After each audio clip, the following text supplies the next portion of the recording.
Well, today is World Hearing Day, which is held each year on March 3rd as a way to raise awareness on how to prevent deafness and hearing loss across the world. Here in the U.S., more than 50 million people suffer from some form of hearing loss, including kids.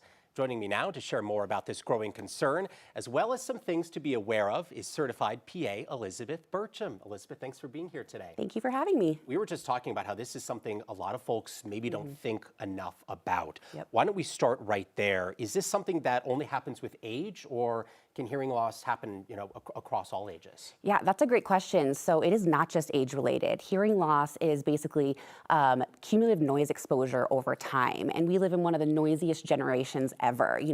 Concerts, workout classes, even day-to-day commutes can harm our hearing with enough exposure. What are some of those everyday things that we might be doing that's harming our hearing without maybe even thinking about it? I think people are very surprised to hear just how loud normal living is. So things like everyday household objects, so blow dryers, blenders, power tools like drills, lawnmowers, leaf blowers, all those things over time can cause hearing loss. When we talk about the obvious things, I think a lot of people go right to headphones. Right, yes. And yes. we used to wear, the big over-the-ear headphones. Now, in-ear earbuds have become so much more common. I imagine those aren't great for our hearing. No, they're not actually. Noise canceling headphones tend to be better for you because of the theory is that you're less likely to crank the sound, but that's not always the case.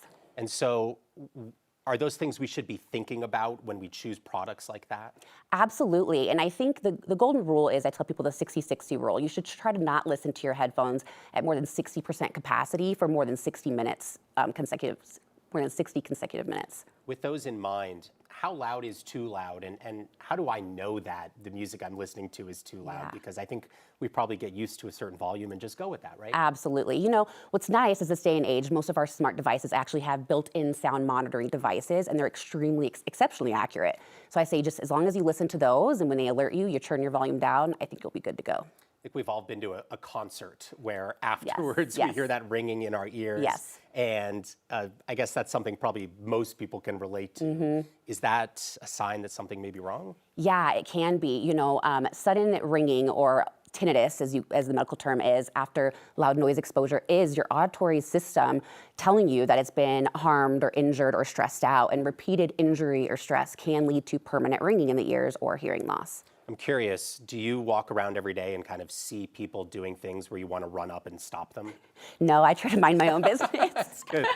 But I imagine there are certain things like bumping music or subwoofers in cars that kind of drive you crazy. Absolutely. Yes, absolutely. Because of what you know. Exactly. Sometimes knowing too much is not a good thing. Yeah, that makes sense. So what are some things, some easy things that we can do in our everyday lives to reduce this risk? First of all, turn it down. I think a general rule of thumb, if you're talking to somebody arm's length away and you have to raise your voice, that environment is too loud, and just keep your volume low. The second one is wear ear protection. Most high fidelity earplugs allow you to still hear normal, everyday conversational speech very clearly.